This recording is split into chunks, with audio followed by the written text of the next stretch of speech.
Friends, प्रज्ञा Hindi classes में आपका बहुत बहुत स्वागत है। आज की क्लास में हम पढ़ेंगे विशेषण के बारे में, यानी विशेषण क्या होता है या विशेषण किसे कहते हैं। संज्ञा या सर्वनाम की विशेषता बताने वाले शब्द को विशेषण कहते हैं। प्राणी, वस्तु, स्थान आदि के रूप, आकार, अवस्था, रंग, गणना आदि की दृष्टि से अनेक गुण होते हैं। इन सभी गुणों को व्यक्त करने में विशेषण पद सहायक होता है। सभी प्रकार के नामों, संज्ञाओं के साथ विशेषण लगाकर उनके गुण, परिमाण, संख्या आदि का बोध कराया जा सकता है। अतः विशेषण का कार्य संज्ञाओं की विशेषता बताना होता है। अब हम विशेषण की परिभाषा देखते हैं। जिस शब्द से संज्ञा या सर्वनाम की विशेषता का बोध हो, यानी जिस शब्द से हमें संज्ञा या सर्वनाम की विशेषता पता चले उसे विशेषण कहते हैं। क्या कहते हैं? विशेषण। यह विशेषण संज्ञा के आकार, अवस्था, रूप, गुण, स्वभाव, स्थिति आदि से संबंधित हो सकती है। यानी यह विशेषता किससे संबंधित हो सकती है? किसी वस्तु के आकार, अवस्था, रूप, गुण, स्वभाव, स्थिति आदि से संबंधित हो सकती है। जैसे कि संख्या, वहाँ 4 लड़के बैठे थे, तो इसमें संख्या बताई गई, लड़के कितने बैठे थे? 4। आकार, अध्यापक के हाथ में लंबी छड़ी है। अध्यापक के हाथ में कैसी छड़ी है? लंबी छड़ी। अवस्था, श्याम 10 वर्ष का है। श्याम कितने साल का है? यानी 10 साल का है। रूप, राधा सुंदर लड़की है। यहाँ रूप की विशेषता है, सुंदरता से दर्शाई गई है। गुण, उसका कोट पुराना था। ये कोट का गुण बताया है कि कोट कैसा था? पुराना। स्वभाव, श्याम मोहन जी मिलनसार व्यक्ति हैं। श्याम मोहन एक व्यक्ति है, वो कैसा है? मिलनसार। स्थिति, शीला उसकी लाडली बेटी है। शीला कैसी बेटी है? उनकी लाडली बेटी। ये स्थिति का बोध करा रहा है। ऊपर के वाक्यों में विशेषण मोटे अक्षरों में दर्शाए गए हैं। विशेषण के साथ 2 प्रमुख बातें जुड़ी होती हैं, विशेष्य और प्रविशेषण। विशेष्य और प्रविशेषण। विशेष्य उस शब्द को कहते हैं जिसकी विशेषता बताई जाती है। विशेष्य किसे कहते हैं? यानी जिस शब्द की विशेषता बताई जाती है उसको विशेष्य कहते हैं, अर्थात जिसकी विशेषता विशेषण से प्रकट होती है। यानी जिसकी विशेषता बताई जाती है, जैसे कि इसमें कोट की विशेषता बताई गई है, गुण, उसका कोट कैसा था? पुराना। स्वभाव, जैसे कि श्याम मोहन जी कैसे व्यक्ति हैं? मिलनसार। और शीला उनकी लाडली बेटी है। इन वाक्यों में शीला, श्याम मोहन और कोट की विशेषता बताई गई है। आगे देखते हैं। मोहन सुंदर बालक है। मोहन कैसा बालक है? सुंदर बालक है। यहाँ बालक विशेष्य है। विशेष्य कौन है? बालक। यानी बालक, मोहन सुंदर बालक है। बालक विशेष शब्द है, यानी क्योंकि सुंदर शब्द उसकी विशेषता बतलाता है। किसकी विशेषता बतला रहा है सुंदर शब्द? बालक की। कभी कभी विशेषण की भी विशेषता बतानी पड़ती है। इस काम को प्रविशेषण संपन्न करता है। यह सबसे मोस्ट इम्पोर्टेंट फैक्ट है कि प्रविशेषण किसे कहते हैं? उस शब्द को प्रविशेषण कहा जाता है जो विशेषण की भी विशेषता बतलाता है। विशेषण की विशेषता बतलाने वाले शब्द को क्या कहते हैं? प्रविशेषण। कृष्ण बहुत सुंदर है। यहाँ सुंदर विशेषण की विशेषता बहुत से व्यक्त हुई है। किस शब्द से व्यक्त हो रही है? बहुत से। अतः बहुत शब्द प्रविशेषण है। प्रत्येक विशेषण के साथ प्रविशेषण का होना जरूरी नहीं है कि हर वाक्य में प्रविशेषण व्यक्त हो। वाक्य में विशेषण का प्रयोग 2 प्रकार से होता है। एक, जब वह विशेष्य यानी संज्ञा अथवा सर्वनाम के पहले लगाया जाए। दूसरा, जब वह विशेष्य के पश्चात आता है। पहली स्थिति में वह विशेष्य विशेषण या उद्देश्य विशेषण कहलाता है। यानी 2 प्रकार से विशेषण लगाया जाता है, जब वह यानी संज्ञा और सर्वनाम से पहले लगे, और दूसरा जब वह विशेष्य के पश्चात आए। पहली स्थिति में विशेष्य विशेषण या उद्देश्य विशेषण कहलाता है। यथा झूठी बात मत बोलो। दूसरी स्थिति में वह विशेष्य के बाद आएगा। झूठी बात मत बोलो दूसरी स्थिति में वह विशेष्य के बाद आता है, अतः विधेय विशेषण कहलाता है। वह बात झूठी थी। विशेषण के भेद। इसके बाद हम देखते हैं कि विशेषण कितने प्रकार का होता है। विशेषण के भेद। विशेषण कितने प्रकार का होता है? विशेषण के मुख्यतः 4 भेद होते हैं। पहला है गुणवाचक, परिमाणवाचक, सार्वनामिक और संख्यावाचक। विशेषण 4 प्रकार का होता है। कभी कभी परीक्षा में सामान्य रूप से पूछ लिया जाता है कि विशेषण कितने प्रकार का जो होता है, तो कितने प्रकार का होता है? 4 प्रकार का, यानी विशेषण के 4 भेद हैं। पहला है गुणवाचक विशेषण। जिस विशेषण से किसी संज्ञा या सर्वनाम का गुण, दोष, रूप, रंग, आकार, प्रकार, संबंध, दशा आदि का पता चले उसे क्या कहते हैं? गुणवाचक विशेषण कहते हैं। गुण में वे विद्वान व्यक्ति हैं। वे कैसे व्यक्ति हैं? विद्वान व्यक्ति। श्यामा शांत स्वभाव की लड़की है, तो इसमें व्यक्ति का गुण बताया गया है विद्वता से। यहाँ लड़की कैसी है? शांत स्वभाव की। लड़की की विशेषता क्या है? लड़की की विशेषता यानी लड़की का गुण है शांत स्वभाव। दूसरा है दोष। पहला है गुण, दूसरा है दोष। सोहन दुष्ट लड़का है। सोहन कैसा लड़का है? दुष्ट लड़का। रमा बुरी लड़की है। ये उनके दोष हैं, दुष्टता और बुराई। तीसरा है रूप। वह बहुत ही सुंदर लड़की है। लड़की की विशेषता क्या है? सुंदर। रंग। श्याम हरी कमीज पहने है। श्याम कैसी कमीज पहने? हरी कमीज। कमला लाल फ्रॉक। कमला ने यहाँ लेने छूट गया है। कमला लाल फ्रॉक पहनी है, या सही है, कमला लाल फ्रॉक पहनी है, ऐसे भी हो सकता है। तो कमला ने कैसी फ्रॉक पहनी हुई है? लाल फ्रॉक। आकार। वह मोटा आदमी इधर ही आ रहा है। ये आकार प्रकट हो रहा है। आदमी कैसा है? मोटा। दशा। दीनू दुर्बल व्यक्ति है। कैसा व्यक्ति है? दीनू दुर्बल। राम स्वस्थ बालक है। राम कैसा बालक है? स्वस्थ। ऊपर के वाक्यों में मोटे अक्षरों में दिए गुणवाचक विशेषण संज्ञाओं और सर्वनामों के गुण, दोष, रूप, रंग, आकार, दशा आदि का बोध कराते हैं। दूसरा देखते हैं परिमाणवाचक विशेषण। परिमाणवाचक से अर्थ है यानी जिसमें मात्रा का बोध हो। जिस विशेषण से संज्ञा के परिमाण यानी मात्रा का बोध हो उसे परिमाणवाचक विशेषण कहते हैं। जैसे मनोहर जीवन भर पूरा सुख भोगता रहा। जीवन भर जो शब्द है वह जीवन पर्यंत यानी सारे जीवन को व्यक्त कर रहा है। मुझे थोड़ी चाय दो, तो इसमें थोड़ा शब्द भी मात्रा के लिए आया है। मुझे 2 सेर चावल दे दो। 1 मीटर कपड़े से काम चल जाएगा। यह गाय बहुत दूध देती है। कितना दूध देती है? बहुत दूध देती है। ऊपर के वाक्यों में मोटे अक्षरों में दिए गए शब्द परिमाणवाचक विशेषण हैं।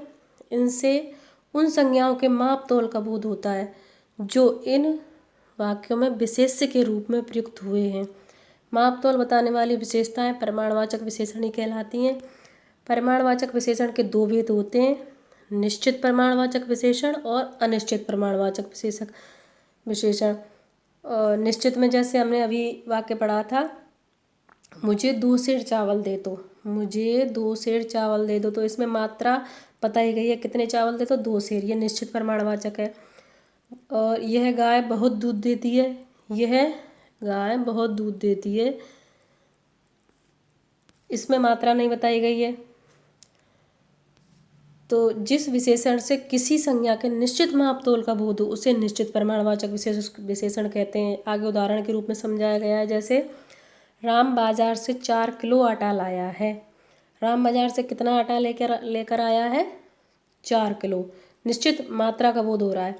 2 मीटर कपड़े से मेरी कमीज बन जाएगी। कितने कपड़े से बन जाएगी? 2 मीटर कपड़े से।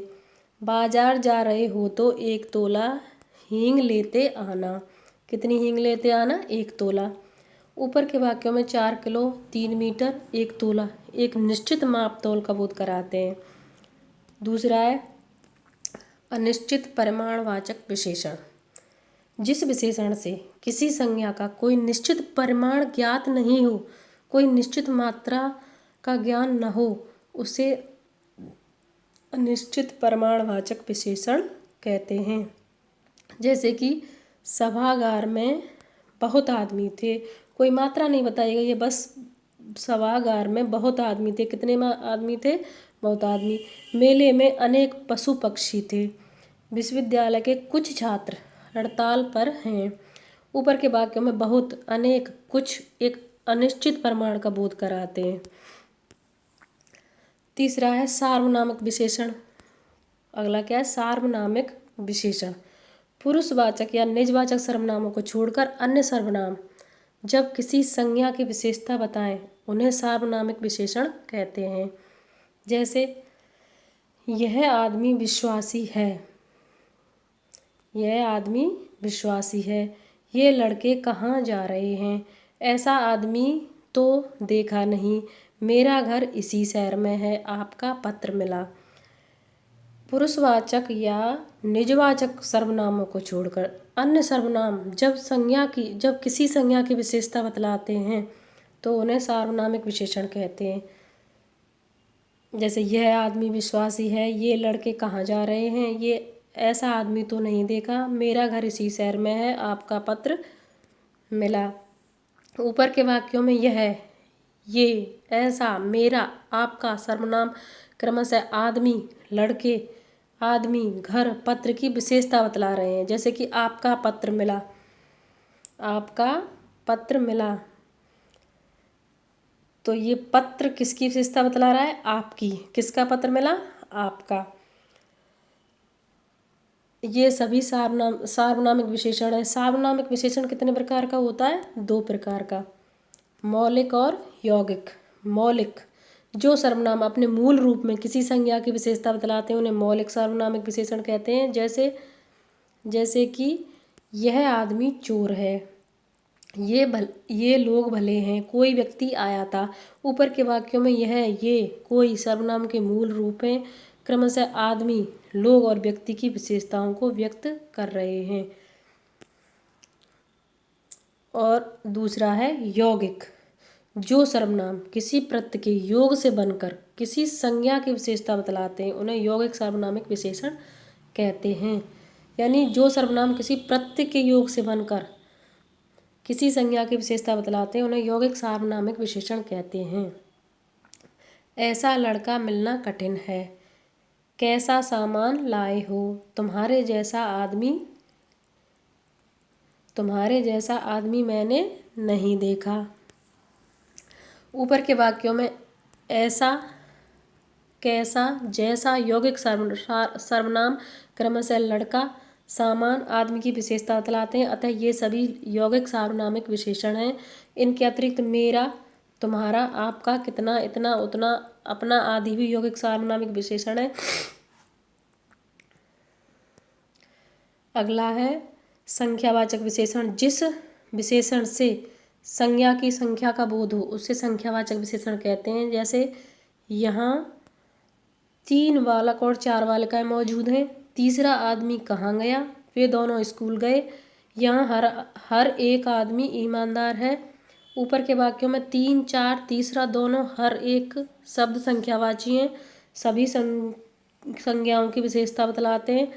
संख्यावाचक विशेषण के 5 भेद होते हैं: गणनावाचक, क्रमवाचक, आवृत्तिवाचक, समुदायवाचक और प्रत्येकबोधक। तो पहला है गणनावाचक।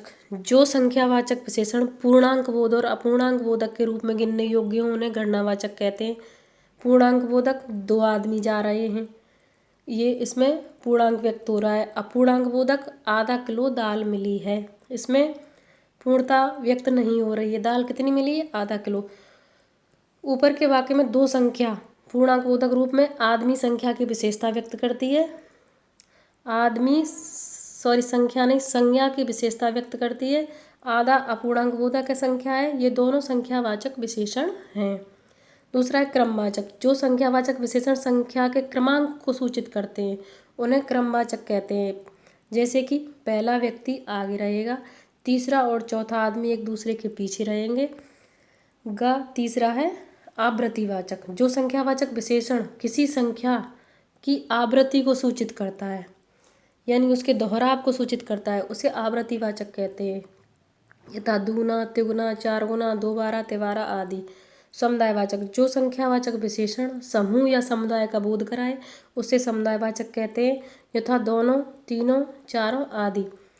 अगला है प्रत्येक बोधक। जो संख्या 1 का बोध कराए उसे प्रत्येक बोधक संख्या कहते हैं।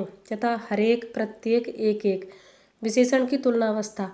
जब दो संज्ञाओं के गुण या अवस्था की तुलना की जाती है तब विशेषण से पूर्व से अपेक्षाकृत की अपेक्षा की तुलना में मुकाबले में से कहीं बढ़कर से बढ़ चढ़कर आदि का प्रयोग किया जाता है। जैसे रानी तुम्हारी लड़की से छोटी है, इसमें तुलना की गई है। प्रकाश का घर तुम्हारे घर से बड़ा है। राम की अपेक्षा रवि सुंदर है। सभी लड़कों में अपेक्षाकृत मनोहर तेज है। मोहन के मुकाबले श्याम मोटा है। ऊपर के वाक्यों में मोटे अक्षरों में दिए गए शब्द दो संज्ञाओं के गुण और अवस्था को तुलनात्मक दृष्टि से दिखाते हैं। जब दो से अधिक संज्ञाओं के बीच तुलना करते हैं तब सबसे सर्वाधिक आदि का प्रयोग करते हैं। यथा चार भाइयों में राम सबसे बुद्धिमान है। मोहन अपनी कक्षा का सर्वाधिक योग्य छात्र है। जब दो संज्ञाओं के बीच तुलना होती है तो विशेषण की स्थिति को उत्तरावस्था कहते हैं और दो से अधिक की स्थिति को उत्तमावस्था कहते हैं। पर जब कहीं कोई तुलना न की गई हो अर्थात एक संज्ञा पद हो और उसके किसी गुण की चर्चा हो तब विशेषण की स्थिति में मूलावस्था कहते हैं। ऊपर बताए गए तरीके के अलावा विशेषण की मूल अवस्था में तर और तम लगाकर उसके उत्तरावस्था और उत्तमावस्था को तुलनात्मक दृष्टि से दिखाया जाता है। इस प्रकार के कतिपय उदाहरण देखे जा सकते हैं। पहला है मूलावस्था, दूसरा है उत्तरावस्था और तीसरा है उत्तमावस्था। मूल अवस्था में अधिक शब्द होता है और अधिक से बनता है अधिकतर। उत्तमावस्था में अधिकतम।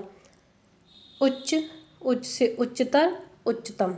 कोमल से कोमलतर और उत्तमावस्था में कोमलतम। गुरु से गुरुतर और गुरुतम। सुंदर से सुंदरतर, सुंदरतम। निम्न से निम्नतर, निम्नतम। हिंदी में विशेषणों की तुलना के लिए तर या तम प्रत्ययों का प्रयोग स्वाभाविक रूप से नहीं होता है।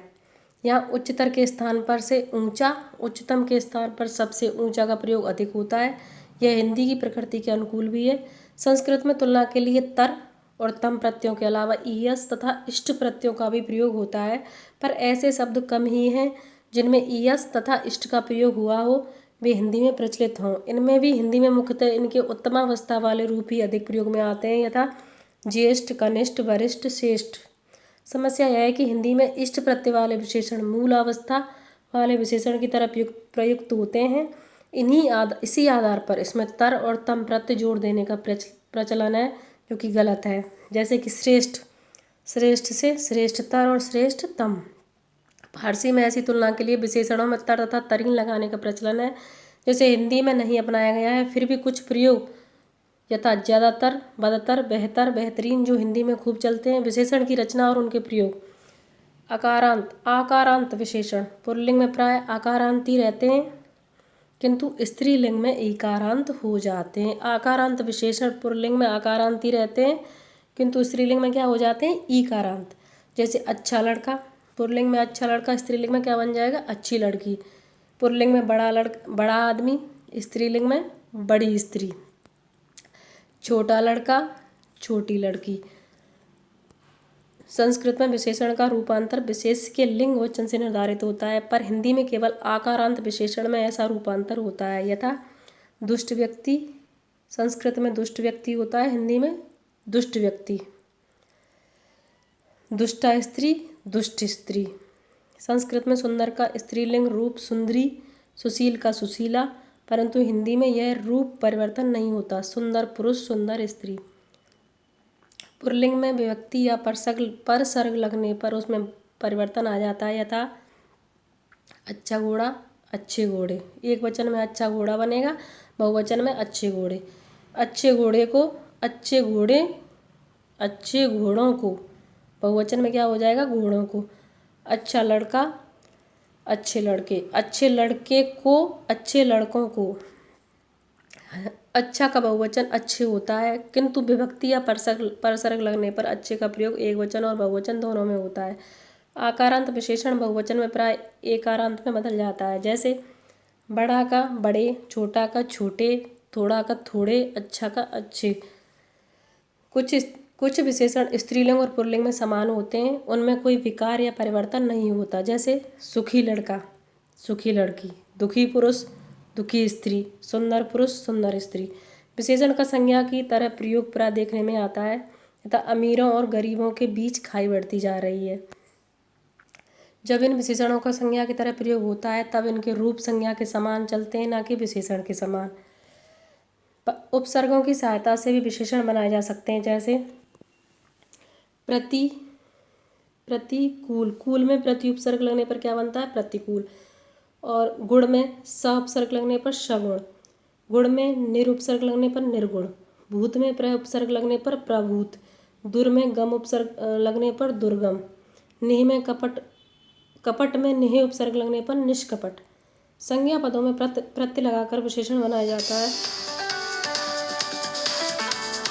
जैसे संज्ञा गुलाब, गुलाब संज्ञा शब्द है, ई प्रत्यय लगने पर क्या बनेगा? गुलाबी। राष्ट्र, राष्ट्र में ई प्रत्यय लगने पर राष्ट्रीय, इतिहास में एक प्रत्यय लगने पर ऐतिहासिक, प्यास में आ प्रत्यय लगने पर प्यासा, श्री में मान या मत प्रत्यय लगने पर श्रीमान। स्वतंत्र रूप में विशेषणों की संख्या कम है, आवश्यकतानुसार संज्ञा से ही विशेषणों को बनाया जाता है। आ और ओ, अंक संज्ञा शब्द है, इधर वाले एक साइड में संज्ञा शब्द रखे हैं और दूसरी में विशेषण। अंक शब्द, अंक से क्या बनता है विशेषण? अंकित। अर्थ से आर्थिक, अग्नि से आग्नेय, अंचल से आंचलिक, अपेक्षा से अपेक्षित, अनुशासन से अनुशासित, अभ्यास से अभ्यस्त, आदर से आदरणीय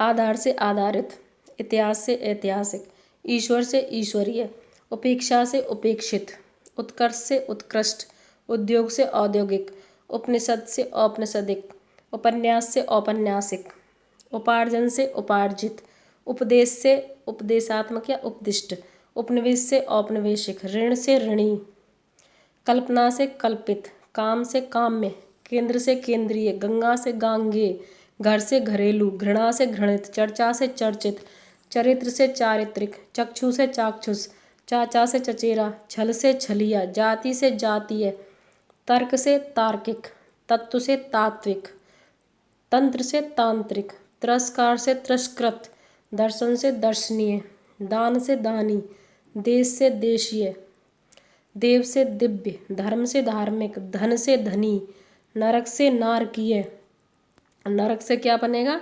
नरकीय नहीं, नारकीय, नगर से नागरिक, नगर से नागरिक, और निशा से निशा, निशा से नैश, निषेध से निषिद्ध, पशु से पाशविक, परीक्षा से परीक्षित, प्रमाण से प्रामाणिक, पाप से पापी, पिता से पैतृक, पल्लव से पल्लवित, प्राची से प्राच्य, प्रणाम से प्रणम्य, पुष्टि से पौष्टिक, फेन से फेनिल, बुद्ध से बौद्ध, भारत से भारतीय, भाव से भावुक, भूगोल से भौगोलिक, भोजन से भोज्य, मन से मनस्वी, मानस से मानसिक, माता से मात्रक, मंगल से मांगलिक, मामा से ममेरा, मेधा से मेधावी, मर्म से मार्मिक, यश से यशस्वी, योग से यौगिक, राज से राजकीय, रंग से रंगीन, राष्ट्र से राष्ट्रीय, रस से रसीला, रोम से रोमिल, लक्षण से लाक्षणिक, लेख से लिखित, वेद से वैदिक, विशेष से विशिष्ट,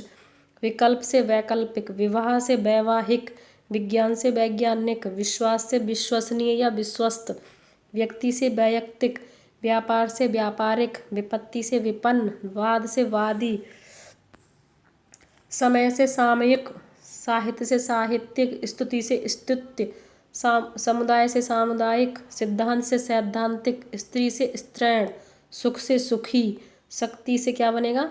शाक्त, शिक्षा, शिक्षा से विशेषण बनेगा शिक्षित, शास्त्र, शास्त्र से शास्त्रीय, शंका से शंकित, शिव से शैव, शोषण से शोषित, शासन से शासित, हृदय से हार्दिक, हवा से हवाई, हंसी से हंसोड़, हिंसा से हिंसक, क्षमा से क्षम्य, क्षमा से क्षम्य, क्षेत्र से क्षेत्रीय, क्षण, क्षणिक, क्षुधा, क्षुधा, क्षुधित, ज्ञान से ज्ञानी, फ्रेंड्स, यहाँ हमारी क्लास ख़त्म होती है। क्लास पूरी देखने के लिए धन्यवाद। मेरे चैनल को लाइक, शेयर और सब्सक्राइब अवश्य करें। धन्यवाद।